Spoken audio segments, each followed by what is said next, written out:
back up. There we go. I want to move around. This is going to make me crazy standing back here. Sure.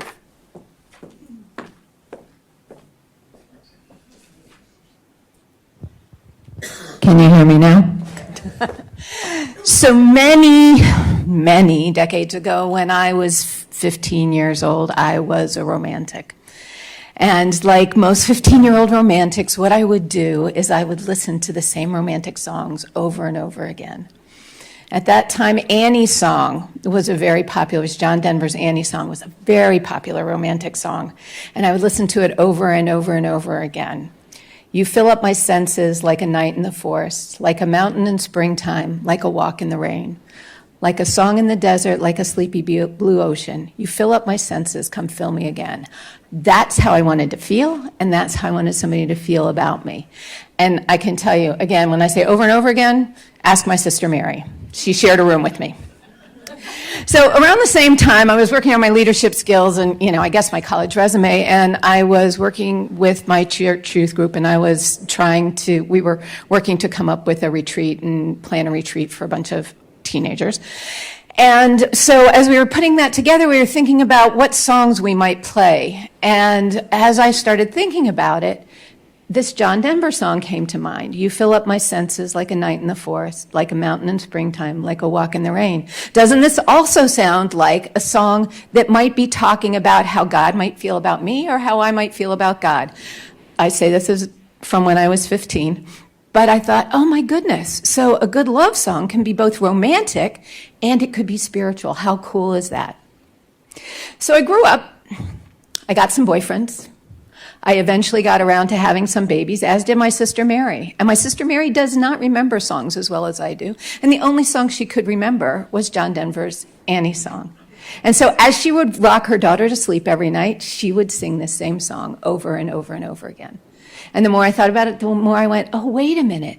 So love songs, really good love songs, can be romantic, they can be spiritual, and they can be parental.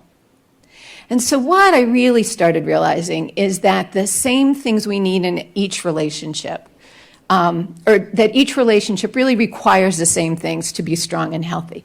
So I'm going to give you a quick mini. This is not what we're going to be enhancing this a lot more, but let me real quickly, and I'm trying to do this. Why is this all moving? So you're getting them all right now here, aren't you? All right, so experience. Experience in relationships is so important. Experience in relationships is important for understanding the nuance of people, to get to know them, but also experience in relationships. Having been in relationships, as all of us who can fit into the age of Encore, that's what helps us to be in better, stronger, healthier relationships. As we understand the experience between two people, but we also understand what goes into relationships. All right. Now this is freaking me out. The next one, as they pop up again, it's going to come up again, yeah. The next one that we're talking about is trust. Both of us are working toward the same goals or similar goals when we're in a healthy relationship. And so we want to make sure that that we have trust that that's what we're both working toward, and how we develop the evidence for that. I don't need to keep my guard up, and I've got your back and you've got mine. And so trust is I'm already over, shoot. All right, you saw on my slides. Oh, okay.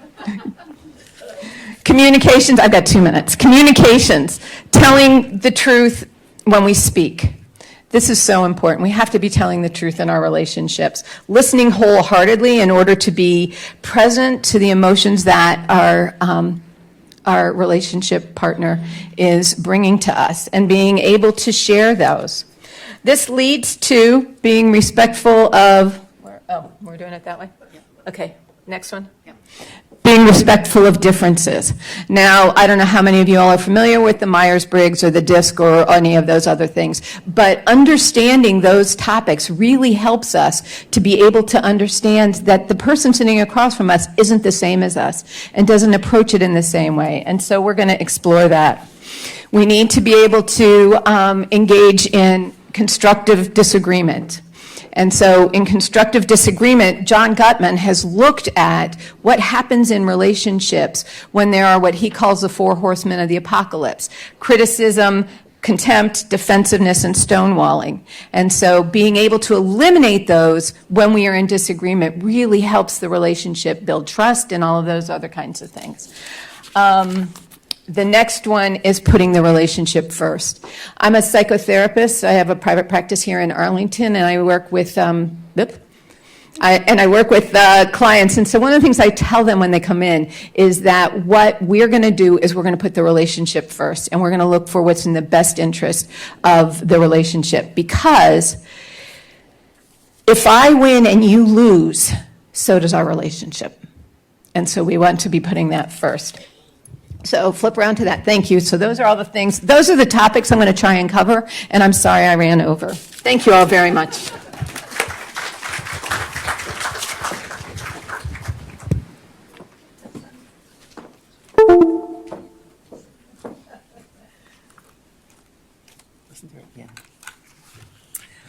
Our next presenter is Mary Lee McIntyre, and she will challenge our picturesque images which we might have of the Middle Ages. It's not all castles and fancy things like that. She'll